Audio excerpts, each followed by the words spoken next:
Amigos televidentes, tengan muy buenas tardes. Sean bienvenidos a la emisión meridiana del noticiero Teleden, donde les estaremos acompañando en los próximos minutos. Giselle Movallet y esta servidora Cruzmila Ramos. Giselle, ¿cómo estás? Muy bien, Cruzmila, ¿cómo estás tú? Buenas tardes para ti, para toda Venezuela. Un placer acompañarles como siempre para llevarles los detalles de las informaciones más destacadas hasta el momento. Comenzamos. El Tribunal Primero de Primera Instancia en funciones de control de Caracas mantiene la medida privativa de libertad contra Juan Requesens y admitió los cargos y acusaciones en su contra. Además, mantendrá las medidas de bloqueo, inmovilización de cuentas y prohibición de enajenar y grabar, y ordenó el pase a la fase de juicio. La acusación fue realizada por el Ministerio Público por presunta traición a la patria, homicidio intencional calificado en grado de frustración hacia el presidente Nicolás Maduro, homicidio intencional calificado ejecutado con alevosía y por motivos fútiles en grado de frustración, terrorismo, asociación para delinquir y posesión ilícita de armas y municiones. El tribunal también admitió la acusación del ministerio contra varios ciudadanos, entre ellos Brian de Jesús Oropesa, Alejandro Pérez y Yanín Pernía, a quienes imputó por los mismos delitos, así como por instigación pública continuada, lanzamiento de artefacto explosivo en reuniones públicas y daños violentos a la propiedad. Y el partido Un Nuevo Tiempo exige la conformación de una comisión internacional para investigar la muerte del capitán de corbeta Rafael Acosta Arévalo. Nuestra compañera Mardoley Prin nos amplía la información. Sí, así es, la fracción parlamentaria del partido Un Nuevo Tiempo fija posición sobre la muerte del capitán de corbeta a Rafael Acosta Arévalo. Escuchemos las declaraciones del diputado César Acosta. Tortura, tratos crueles, inhumanos, que ha terminado en un asesinato, es exigir una investigación imparcial e independiente que obviamente en nuestra tierra, en Venezuela, no la podremos obtener.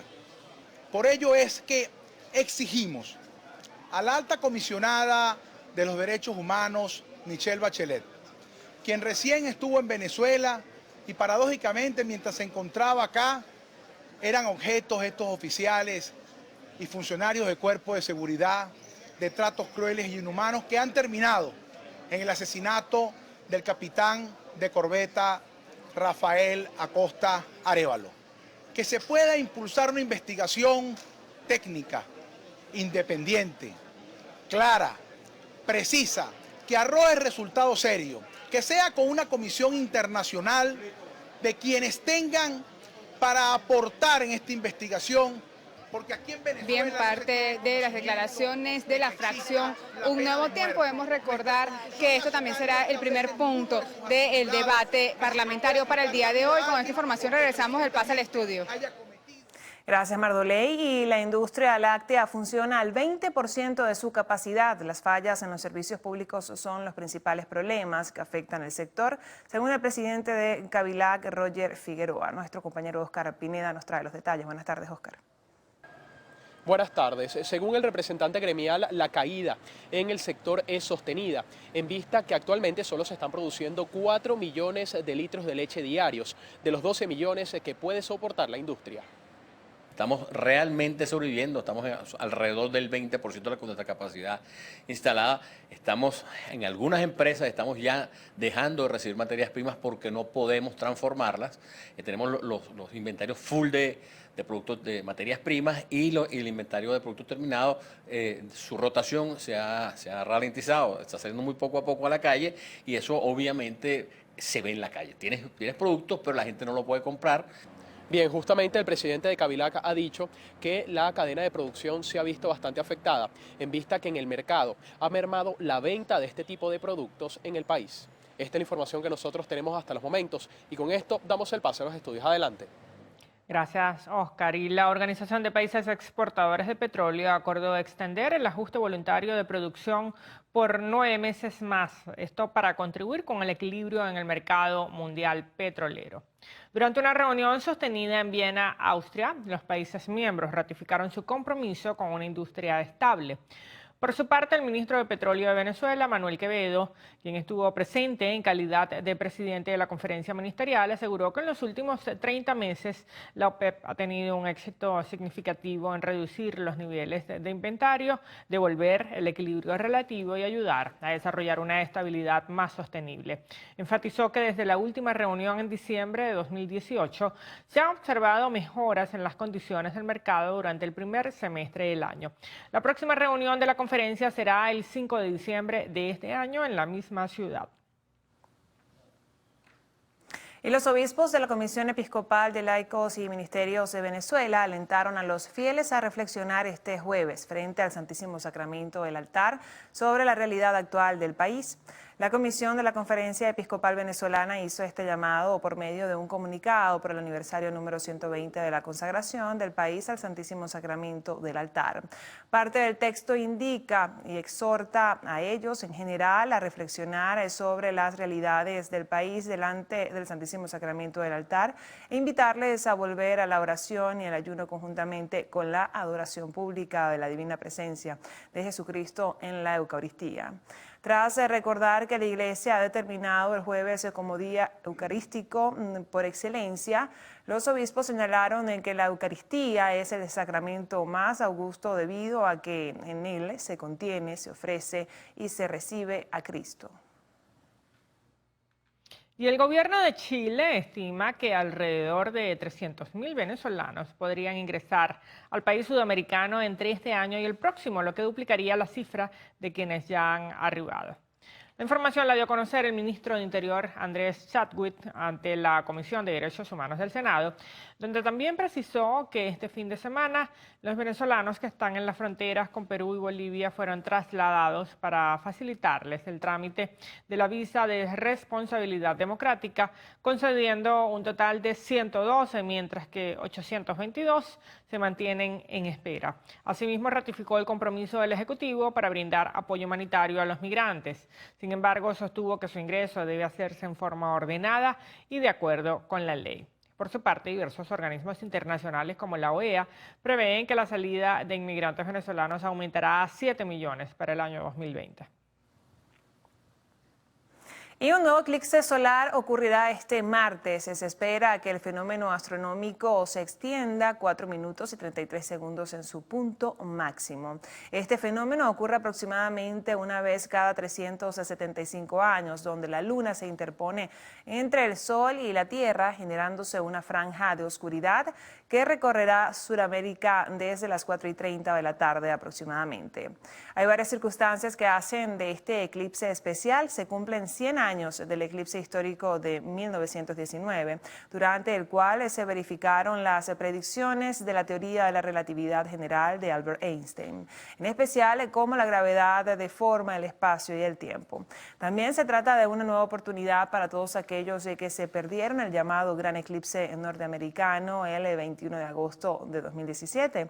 Este eclipse será visible en gran parte de Sudamérica y Centroamérica, pero los países que podrán contemplar el fenómeno en su máximo esplendor será Chile y Argentina.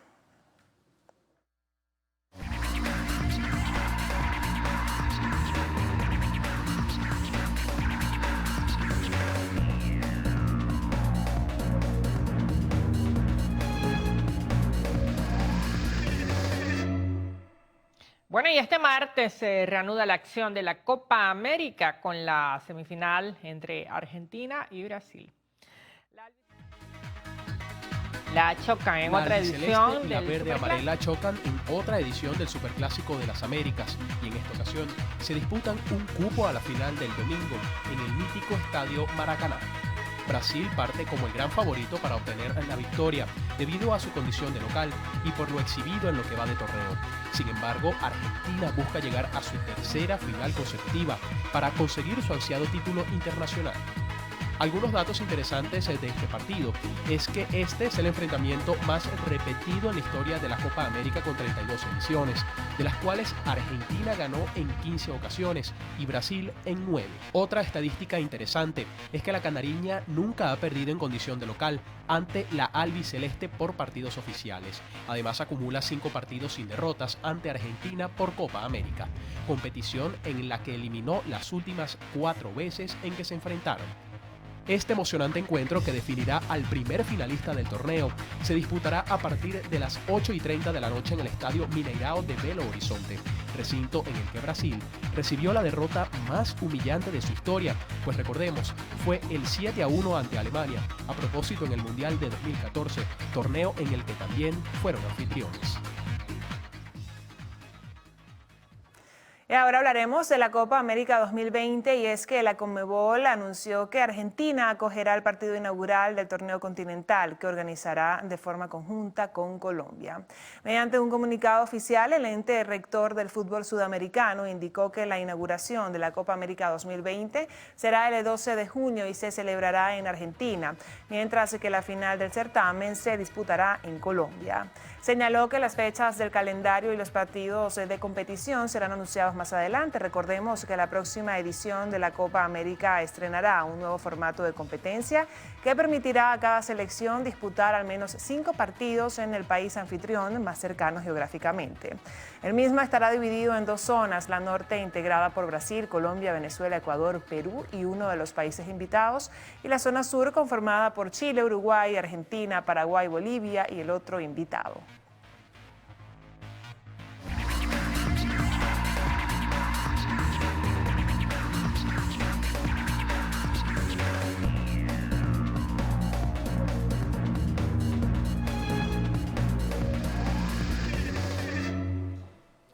Doce con 11 minutos y es momento de nuestra primera pausa en la emisión meridiana del noticiero. A regreso continuaremos revisando otras informaciones de interés para ustedes. No se aparten.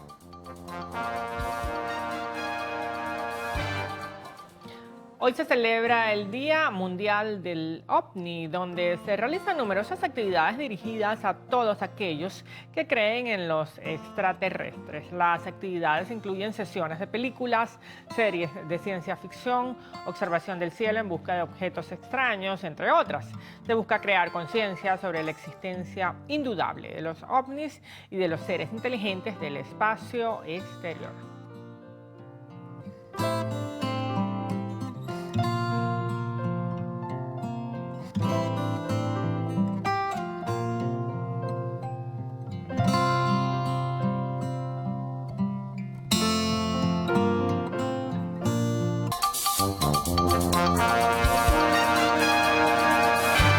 En el estado Táchira fueron detenidos 2 efectivos de los cuerpos de seguridad adscritos a la gobernación de la entidad por su vinculación al incidente en el que perdió sus ojos el joven de 16 años, Rufo Antonio Chacón.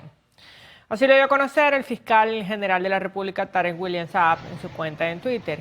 Indicó que fue designado el fiscal número 16 de Funciones Familiares y el fiscal número 20 de Derechos Humanos para realizar las investigaciones pertinentes al hecho. Precisó que el joven se encontraba en una protesta por falta de gas en la población de Táriba cuando fue herido por los cuerpos de seguridad con perdigones en el rostro. Resaltó que el Ministerio Público garantizará que ambos efectivos sean severamente sancionados ante la violación cometida en contra del adolescente. Y precisamente sobre este tema, la Secretaría General de la Federación de Centros Universitarios de la UCB, específicamente la secretaria Lustay Franco, solicitó a la Defensoría del Pueblo investigar el hecho donde un joven de 16 años resultó herido en la cara durante una protesta en el estado Táchira. Nuestro compañero Harley Monseguilemán nos amplía la información. Adelante, Harley.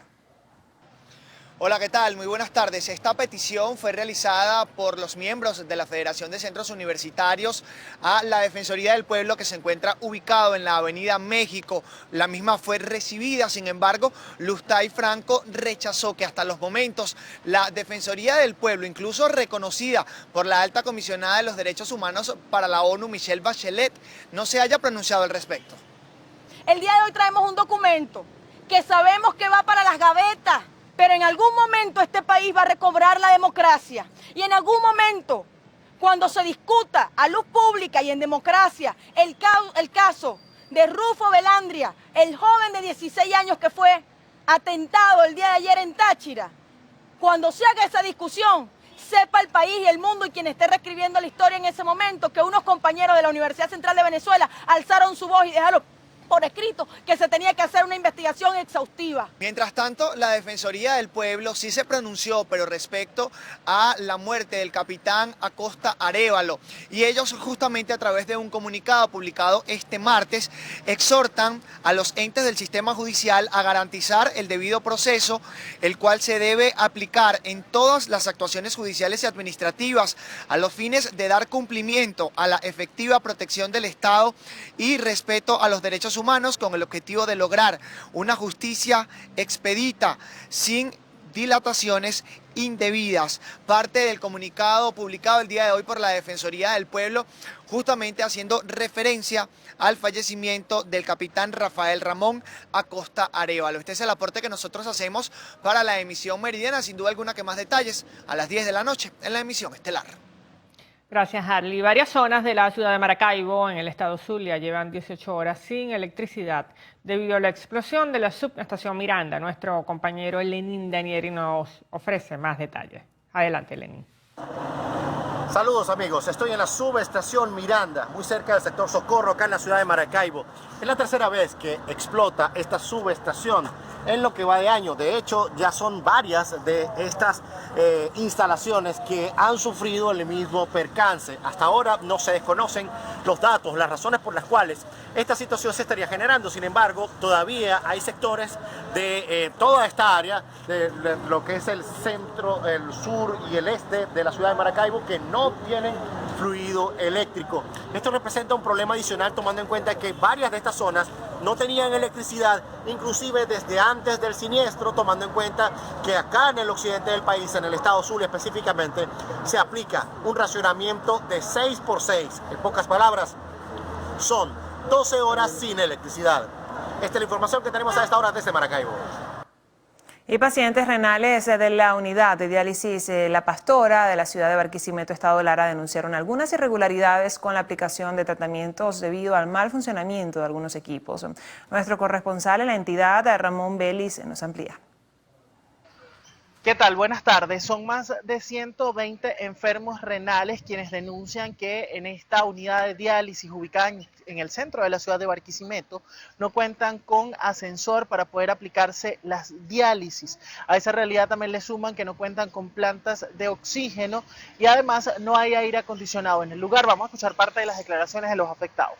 Ya esta clínica la hemos tomado.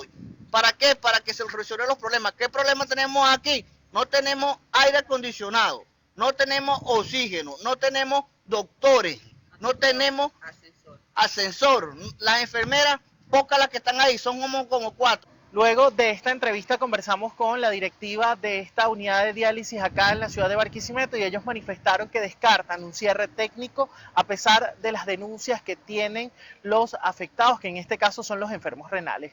Es parte de la información que será amplia en la emisión estelar y con esto retornamos el contacto al estudio en Caracas. Y en el estado Sucre, la organización no gubernamental Rescate Venezuela sigue atendiendo a comunidades vulnerables con jornadas médicas y alimenticias. Precisaron que pese a las dificultades se debe seguir apostando al país. Tenemos una atención primaria de 400 personas, donde tenemos medicina general, pediatría, nutrición, odontología, y le entregamos los medicamentos a las personas, a los pacientes que se están viendo el día de hoy. Y es algo que estamos haciendo con amor, es algo que estamos haciendo con cariño para todos y cada uno de nuestros hermanos que están tan maltratados por la crisis que está viviendo el país. Desde el mes de febrero y hasta la presente fecha se han atendido unas 4.000 personas en la entidad y más de 100.000 en todo el país, quienes reciben insumos médicos y alimentos de esta organización como parte de la ayuda humanitaria. Una de las cosas bien importantes que han hecho para mejorar más que todo la salud y compensar un poco la situación que estamos viviendo acá en nuestro estado. Estas son las cosas que uno estima, pues que uno desea que siempre se hagan estas ayudas, que van en beneficio de toda la comunidad sin ninguna distinción de política. Durante la jornada médica se entregaron insumos para el tratamiento de diferentes patologías como cardiología, odontología, ginecología y otras. Desde el estado Sucre, Javier Ramos, Televen. Y el alcalde del municipio Cúpira, estado Miranda, Elber Vivas, señaló que trabajan en mejorar el servicio de agua en la localidad. La semana pasada estuvimos inspeccionando los trabajos allí en la planta potabilizadora del Guapo, que es quien suministra agua al municipio Pedro Gual.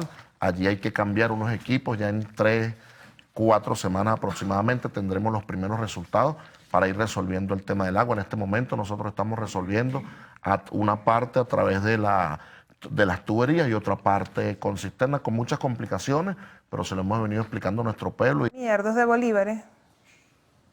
Aseguró que para este año están enfocados en tratar el tema de la inseguridad, asegurando que su municipio es uno de los más seguros del país. Agregó que en materia económica han habilitado un plan propio alternativo de distribución de alimentos para el pueblo.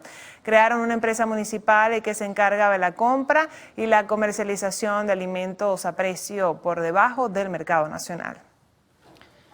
Y el Banco Bicentenario, en conjunto con el Fondo Nacional Antidrogas, habilitó una red de oficinas con el fin de facilitar a los ciudadanos el pago de sus aportes establecidos en la Ley Orgánica Antidrogas. Desde este 1 de julio, todos los ciudadanos jurídicos, consorcios, empresas estatales, así como las corporaciones fabricantes de bebidas alcohólicas y cigarrillos podrán realizar el pago de sus contribuciones en todas las taquillas de la entidad ubicadas en todo el territorio nacional. La institución precisó que lo recaudado será destinado a diferentes programas de prevención contra el tráfico ilícito de narcóticos y costos operativos estatales. Bien, y cuando son las 12:25, momento de hacer una nueva pausa en la emisión meridiana del noticiero. Al regreso revisaremos lo correspondiente al panorama internacional y lo más destacado del acontecer deportivo.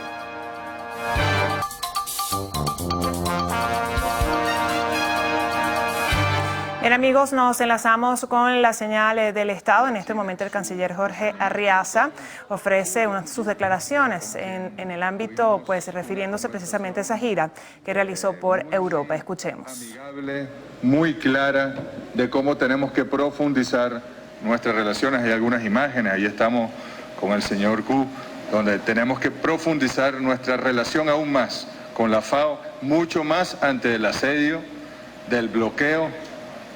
Solo por ponerles un ejemplo, y el ministro del Poder Popular para la Agricultura y Tierras bien lo sabe, los recursos para las semillas, los fertilizantes, para esta temporada de siembra que arrancó hace varias semanas en Venezuela, se quedaron secuestrados de manera ilegal en el banco portugués Novo Banco. Eso vamos a abordarlo un poco más adelante. Pero eso también lo denunciamos. Y en nuestro discurso en la Asamblea, hemos de decirlo así, también denunciamos. Que por cierto, quien dirigía la Asamblea, un alemán, delegado alemán, tuvo el mal gesto de pretender interrumpirnos porque habíamos mencionado a otro Estado miembro como responsable de algo. Y sí, lo mencionamos y se lo dijimos. El gobierno de los Estados Unidos de América es responsable de un bloqueo criminal que ha afectado la alimentación y la producción agrícola en Venezuela. Luego de su intento de interrupción le ratificamos. Nosotros vinimos a la FAO precisamente a hacer la denuncia contra las políticas unilaterales, las medidas coercitivas unilaterales, arbitrarias, ilegales de ese gobierno contra un pueblo.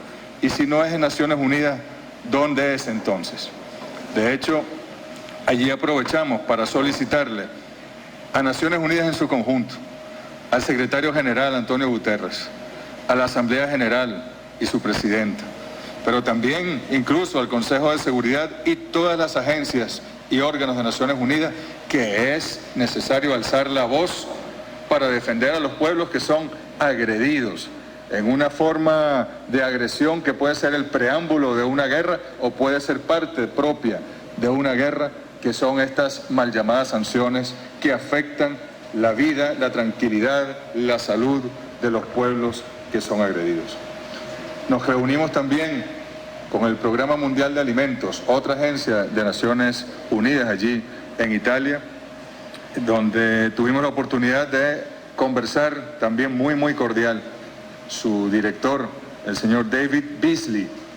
Es la segunda vez que nos reunimos con él y la verdad es que ha sido una velocidad y una coordinación la cual hemos emprendido con esta oficina, que es parte de la política de asistencia técnica humanitaria hacia Venezuela, que Naciones Unidas ha venido trabajando con nosotros desde hace más de un año y que este año definitivamente hemos abierto todas las compuertas para que el pueblo venezolano tenga respuesta ante el bloqueo de los Estados Unidos, siendo además el señor Beasley norteamericano, de Kentucky, de Estados Unidos. Bueno, tiene una visión muy clara de la necesidad y una gran capacidad que tiene ese organismo, el Programa Mundial de Alimentos, para poder colaborar con Venezuela. Nos reunimos también en Roma, en Italia, y ahora no en lo multilateral, sino en lo bilateral, con el consejero del primer ministro Augusto Conte, el consejero diplomático del primer ministro, Pietro Benassi. Él estuvo en Caracas hace unos meses, aportando al diálogo, aportando al respeto al derecho internacional. Nos reunimos con él, una reunión de unos 40 minutos, donde también con mucha franqueza pudimos intercambiar puntos de vista. Ahí, bueno, conversamos sobre el proceso de diálogo con la facilitación del gobierno del Reino de Noruega, por supuesto las expectativas que se generan. Le confesamos a él y a todos las personalidades políticas con quienes nos reunimos en esta gira, bueno, que estamos a la espera de que la oposición se disponga pues para retomar las reuniones en Noruega. Pero también el rol del Vaticano, lo hablamos. Ustedes saben que la política exterior de Italia y del Vaticano siempre van unidas y coordinadas.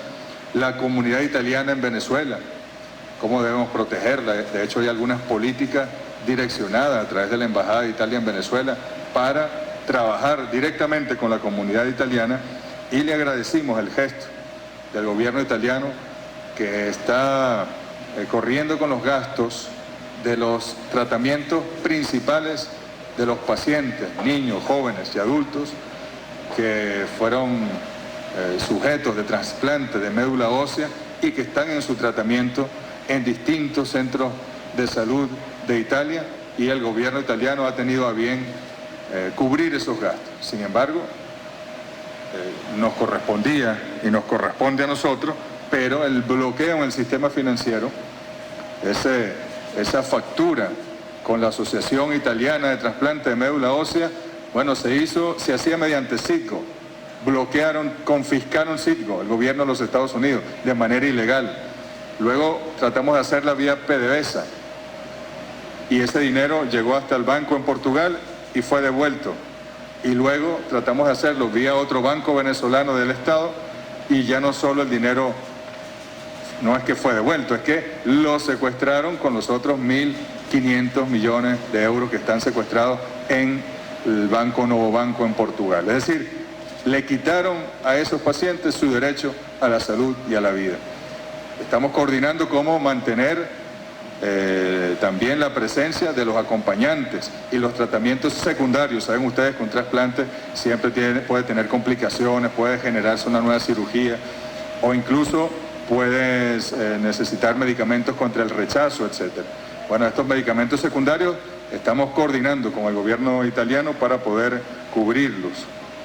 Tuvimos reuniones también con empresas italianas que han invertido en Venezuela para retomar los proyectos, para conciliar compromisos, para buscar fórmulas para la resolución de algunos nudos críticos. Nos reunimos con el doctor Pino Arlaqui, que es asesor de nuestro país. La semana pasada apareció en Gaceta Oficial, asesor del canciller en este caso, para la defensa en el mundo de Venezuela, una persona con mucha trayectoria, un gran luchador contra la mafia, lo interno de Italia. Lograron limpiar pues la política italiana del componente vicioso de las mafias, pero también un hombre conocedor del derecho que va a ayudar a Venezuela en este proceso. Hemos de informar también que, tal como el presidente Maduro lo anunciara, de los pacientes, retomo un poco lo de los pacientes, incluso los venezolanos que están aquí en Venezuela esperando por trasplante. La República de Cuba ya está dispuesta a atender 4 de los pacientes de la lista de espera, pero también Turquía nos ha dado la buena noticia que está dispuesta a atender a 5 de los pacientes y así poco a poco no va a poder ningún bloqueo evitar que nosotros le garanticemos la vida y la salud al pueblo venezolano. En el Vaticano, luego también nos reunimos con el secretario para las relaciones con los estados del Vaticano, la equivalente al canciller del Vaticano, Monseñor Paul Richard Gallagher.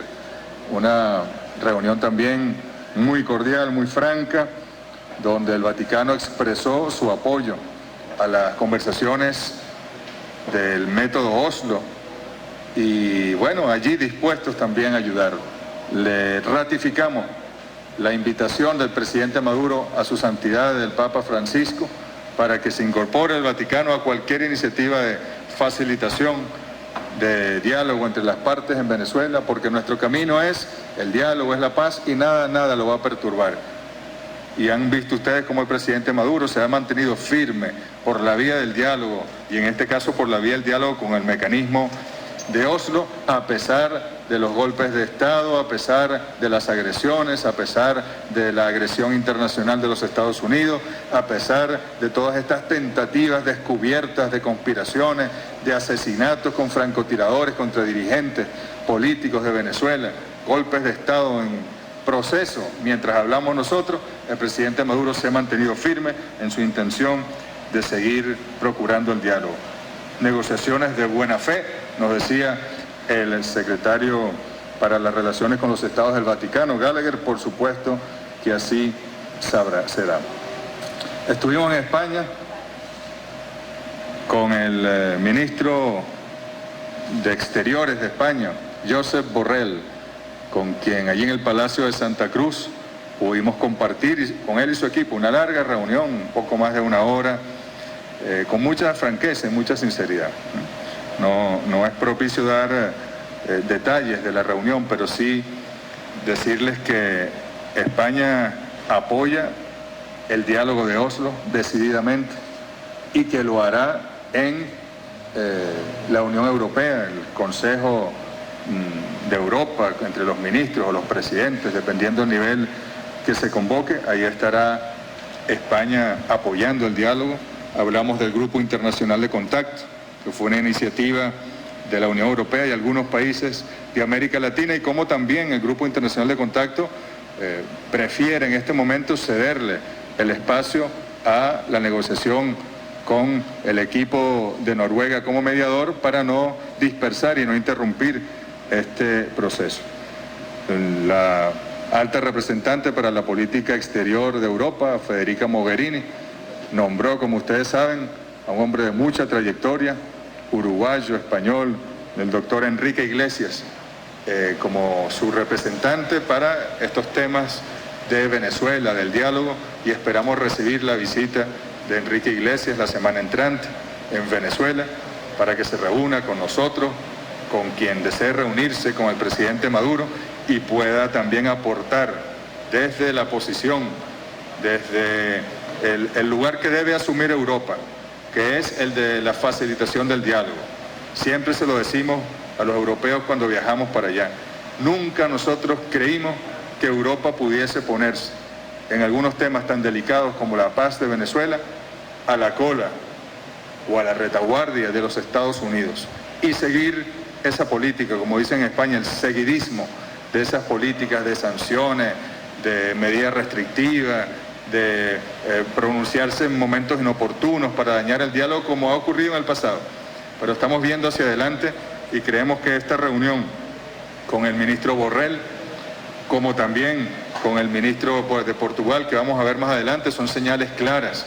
Recuerden ustedes las medidas que tomaron estos gobiernos de desconocimiento del gobierno constitucional de Venezuela, pero pareciera que la realidad habla, la realpolitik habla, y estaba el canciller de la República Bolivariana de Venezuela, el canciller del presidente Nicolás Maduro, reunido con los ministros de Exteriores de España, de Portugal.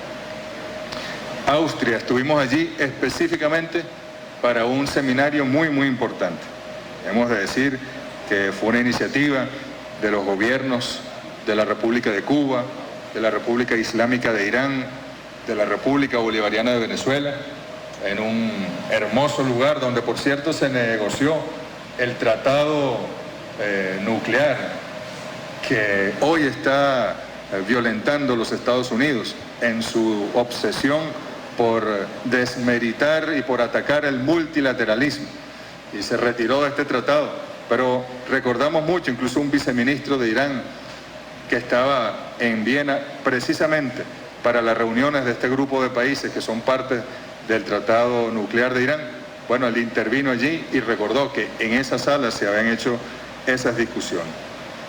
Ahí participaron un seminario sobre lo que llaman los medios de comunicación las sanciones, o lo que dicen tal como las califica Estados Unidos, pero que son medidas unilaterales coercitivas, así las califica el derecho internacional público, son ilegales, son arbitrarias y no están en ningún artículo, en ninguna disposición de esta sagrada Carta de las Naciones Unidas. Allí participaron Idris Yazairi, relator especial del Consejo de Derechos Humanos de las Naciones Unidas sobre el tema de medidas coercitivas unilaterales. Allí participó Alfred de Zayas, experto independiente de las Naciones Unidas para la promoción de un orden internacional democrático y equitativo. Lo fue hasta el año pasado, estuvo en Venezuela y además un hombre conocedor de la materia. Estuvo el profesor William Shabazz, que asesora en varios tribunales y cortes internacionales, incluyendo el Tribunal Internacional de Justicia, la Corte Penal Internacional, la Gran Sala del Tribunal Europeo de Derechos Humanos, y precisamente todos ellos, incluyendo Ignacio Ramonet, que bien lo conocemos, escritor, historiador español, excelente analista geopolítico, Leo Gabriel, investigador, periodista, cineasta, muy importante también Ramat Mohammad, exsecretario general de la Organización Consultiva Jurídica Asia-África. Todos son expertos en el tema de las medidas coercitivas unilaterales, y ahí hubo recomendaciones, yo de resaltarlo, quisiera, de gran importancia. Por ejemplo, no vamos a profundizar, pero, por ejemplo, proponía uno de los ponentes, solicitud de opinión consultiva a la Corte Internacional de Justicia sobre la legalidad de las medidas coercitivas unilaterales. Es decir, que Naciones Unidas, a través de la Corte Internacional de Justicia, emite una opinión como un recurso de interpretación, por decirlo de alguna manera, sobre la legalidad o no y los efectos negativos de esas medidas. También se propusieron acciones ante la Corte Penal Internacional, estudiar el caso que llevó Irán en la Corte Internacional de Justicia contra los Estados Unidos por las sanciones con un fundamento de jurisdicción en un tratado de 1955 entre ambos estados. Establecer, por ejemplo, el relator del Consejo de Derechos Humanos proponía establecer una oficina de adquisiciones, de procuras, de compra en el marco de las Naciones Unidas para que los gobiernos, los pueblos, no se vieran afectados. Es decir, que si los estados son bloqueados por el sistema financiero, por los Estados Unidos, las Naciones Unidas den una respuesta y se puedan comprar los medicamentos, se puedan comprar la alimentación de lo que necesita el pueblo. Adopción de una declaración internacional sobre medidas coercitivas unilaterales en las Naciones Unidas. Y también el impulso a la conformación de un grupo, una Liga de Naciones contra estas medidas coercitivas unilaterales. Y la reparación de las víctimas, también fue un tema que trataron los expertos, la reparación de las víctimas de Irán, de Corea, de Burundi, de Sudán, de Cuba, de Venezuela, de Rusia, de tantos países que han sido unilateralmente agredidos por parte de la diplomacia estadounidense. En la mayoría de los casos, a veces se suma Europa con algunos matices a esta política. Y luego fuimos a Portugal, última escala. Allí nos reunimos con el ministro de Asuntos Extranjeros, Augusto Santos Silva. La reunión también llena de franqueza, de cordialidad, y recuerdo exactamente sus palabras. Portugal, su gobierno apoya 100% el mecanismo de Oslo, las negociaciones entre las partes en Venezuela y una solución democrática, pacífica para la coyuntura actual en Venezuela. también se refirió al grupo de contacto. Él ha sido el único canciller que ha participado en todas las reuniones que convocó el grupo de contacto internacional por parte de Europa sobre Enrique Iglesias, pero sí hubo una diferencia que marcó la conversación y la visita sobre los recursos del Estado venezolano retenidos en una entidad bancaria de Portugal que, como todos ustedes saben, se llama Novo Banco de Portugal. Allí, por un lado, expone el gobierno que son regulaciones internacionales, que es el Banco Central Europeo, pero cuando tuvimos contacto directo con el banco, con personas de la junta directiva del banco portugués, entonces exponen otra cosa. Como nuestro gobierno, dicen ellos, tomó una decisión política, entonces nosotros tenemos que revisar la propiedad de esos fondos y por eso quedan bloqueados hasta que la justicia portuguesa diga qué hacer con esos fondos. Eso es profundamente injusto y se lo dijimos a ambas partes, gobierno y banco. Eso es criminal porque son los venezolanos más pobres los que sufren, porque esos dineros están bloqueados allí en ese banco o en el Banco de Inglaterra, que hay otra cantidad, o en el Citibank, y alrededor de 5.000 millones de euros que están bloqueados en el mundo, que es mucho más en dólares o algo más en dólares. Y no solo eso, sino que al ver ya que el sistema financiero bloquea, cierra las oportunidades para poder comprar, pagar por comida, por alimentos o por lo que se necesite en el país, bueno, los recursos que genera nuestra industria petrolera no podemos utilizarlos en el sistema financiero internacional. Buscamos rutas alternas, tenemos aliados, pero todo resulta mucho más costoso. Los fletes que se cobran en Venezuela, las compañías navieras, los seguros de guerra que se cobran en Venezuela, los precios a los productos agrícolas y a la medicina que se le pone a Venezuela por los riesgos gracias a las medidas y al bloqueo que imponen los Estados Unidos en el sistema internacional. Entonces Estados Unidos tiene la dictadura sobre el sistema financiero internacional y nosotros tenemos que denunciarlo. Y le dijimos a las partes en Portugal que iremos hasta las últimas consecuencias políticas, legales, hasta que esos recursos le sean devueltos al pueblo venezolano para cumplir con las obligaciones del Estado venezolano de garantizar los derechos sociales, el derecho a la vida, el derecho a la alimentación, la salud, los insumos para la producción, el trabajo productivo en Venezuela. De manera que, bueno, ahí es una diferencia fundamental, que la hemos hablado diplomáticamente, pero no quiere decir que el gobierno del presidente Nicolás Maduro va a ceder o va a bajar la guardia en este ámbito. Vamos a seguir no solo denunciando, sino actuando judicialmente en tribunales nacionales de esos países y en tribunales internacionales y otros entes u organismos de Naciones Unidas que permitan actuar en este sentido. Pero ese asunto, como decimos en criollo, peloteo, al final uno entiende claramente que es por la imposición de los Estados Unidos, del gobierno de Washington.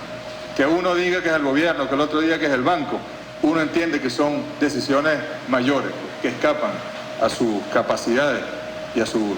Ojalá que haya una rectificación del gobierno de Portugal, del Banco Portugués, del sistema de justicia, del Estado de Portugal y de ese banco, y sería de gran ayuda para la relación bilateral y las relaciones con América Latina que se corrigieran ese tipo de acciones unilaterales, arbitrarias.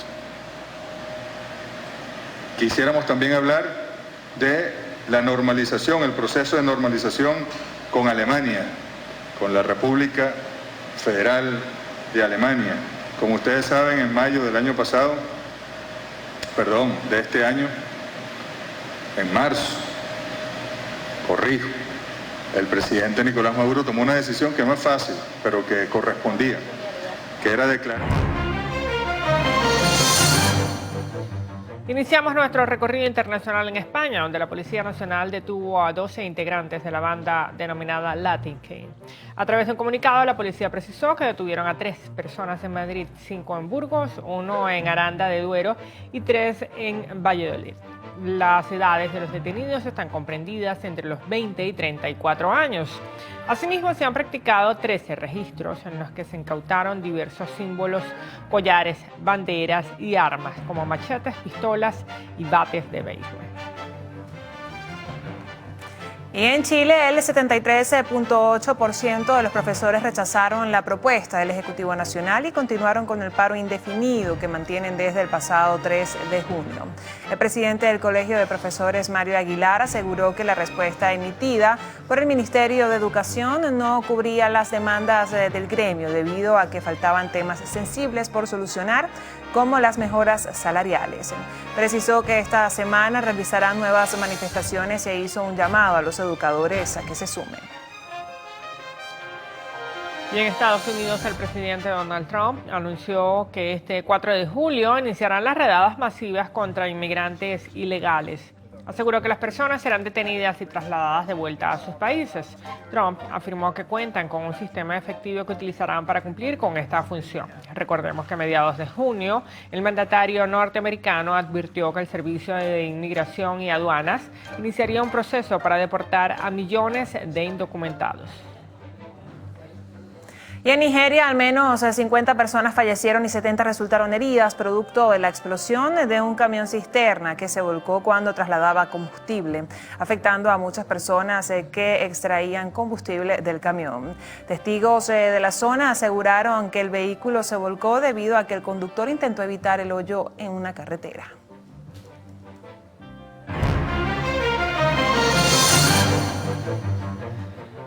Bueno, es momento de una nueva pausa. Al regreso, lo mejor del entretenimiento y la farándula en lo actual. No se aparten.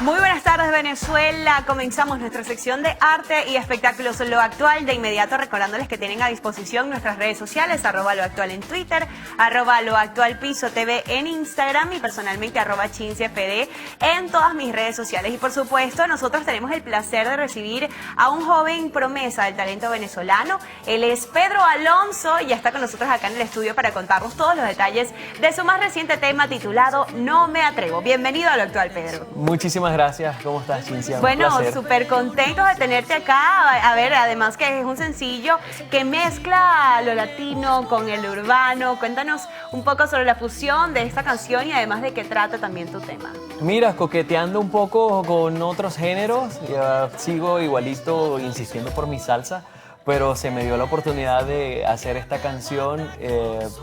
La intención era dársela a algún colombiano para que la cantara y en esa búsqueda terminé yo encariñado con la canción y yo creo que fue la mejor decisión haberla cantado yo porque ahora, precisamente hoy, por tercera vez, vuelve a estar la canción en el puesto número 1, Monitor Latino en Venezuela. ¡Qué bueno! ¡Felicitaciones! Y no me lo esperaba, muchas gracias, no me lo esperaba, pero yo sé que es una canción que a mí particularmente me motivaba mucho, pero no sabía que Venezuela me la iba a recibir con tanto cariño. ¡Qué bueno! Ahora hablando un poco más del material audiovisual, cuéntanos los detalles, quién estuvo a cargo de la dirección y cómo fue la experiencia de hacer el video. Venezolano también, Alex Galán, maracucho, en la ciudad de Miami. Yo estaba por allá pasando, digamos, vacaciones y haciendo algo de mi producción musical y se me da la oportunidad de conocer a Ana, que casualmente es de Maturín, la misma ciudad de donde yo nací. Excelente. Y Ana es físico-culturista y esta canción hablaba de una persona con un cuerpo musculoso. Ok. Entonces yo le digo, hey, yo tengo una canción que pega contigo perfectamente. Y en ese momento canté la canción y ella dice, esa es mi canción, así que vamos a ponerle fecha a la grabación del video.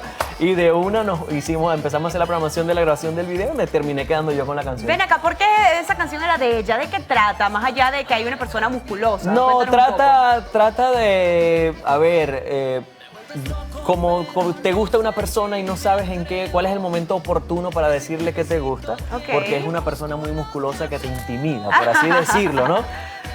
Y bueno, y ella casualmente estaba en esa fiesta y yo empiezo a cantar la canción y en ese momento hicimos clic, pero por lo que decía la canción, porque dice, ese cuerpecito tiene músculos de acero. Y yo le digo, mira, esa canción es tuya. Ahí está tu canción. A ver, próximas presentaciones que tengas para, bueno, apoyarte en todos tus emprendimientos. Súper contento ahorita, tengo la noticia de decirles que voy a estar en el Teletón de Guatemala y le voy a estar abriendo también a Olga Tañón en Guatemala. Wow. Esto es ahora el 18 y 19 de julio, por lo que me voy entonces la semana que viene otra vueltica por fuera.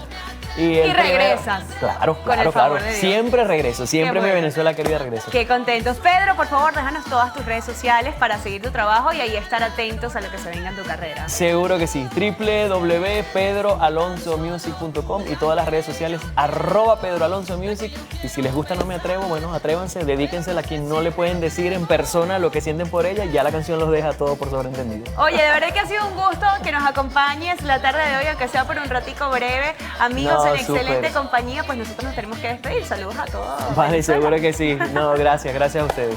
De esta manera finalizamos nuestra sección de Lo Actual. Así llegamos al final de la emisión meridiana del noticiero Televen. Un placer haberlos acompañado por el mediodía de hoy. No olviden que pueden ver nuestra emisión completa en nuestro canal en YouTube, Televen TV. Tengan una feliz tarde. Fue tu picardía, fue tu mirada una obsesión. Ver tu sonrisa fue mejor que ver caer el sol. Me vuelves loco, pero